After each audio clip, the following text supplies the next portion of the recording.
بسم الله الرحمن الرحيم. صنفان من الناس إذا صلحوا صلحت الأمة، وإذا فسدوا فسدت الأمة: العلماء والقادة. العلماء تركوا مهمتهم التي من أجلها خلقهم الله. العلماء ناموا. العلماء تركوا الأمر بالمعروف والنهي عن المنكر. العلماء انعزلوا عن حياة الناس، فعربد الباطل وصال وقال وأفسد في الأرض. لما؟ لأن أهل الحق ناموا. هؤلاء العلماء. ألا تدرون ماذا يحصل في الرياض؟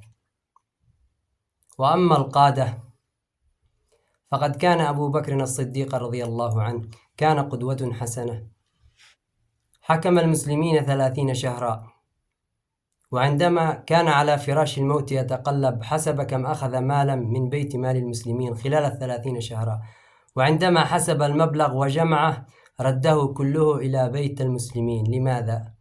لم يرضى أن يأخذ أجرا على توليته على أمر المسلمين.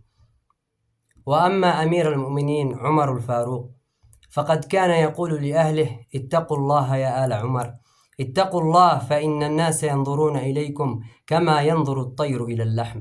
يوم اشتهت زوجه الحلوى فقال لها: من أين لي ثمن الحلوى فأشريها؟ رئيس الدولة يقول هذا، وأموال بيت المسلمين بين قدميه.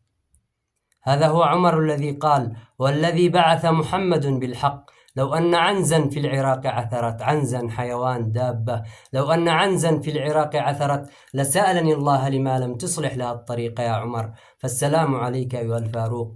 أما عثمان فقد جهز جيشا بأكمله، حتى قال عنه الحبيب: ما ضر عثمان ما فعل بعد اليوم، ما ضر عثمان ما فعل بعد اليوم. تبرع ب1000 بعير، 1000 بعير، 1000 بعير كلها محملة بالتمر والزيتون والزبيب. 1000 بعير، 1000 بعير وضعها هناك في رصيده في بنك الرحمن ووزعها على فقراء المسلمين. وأما الإمام علي بن أبي طالب كرم الله وجهه فقد كان إذا جن الليل وأرخى سدوله تمثل في محرابه وقبض على لحيته وبكى بكاء الحزين وتململ تململ السقيم وقال: يا دنيا غري غيري، إلي تعرضت أم إلي تشوقت؟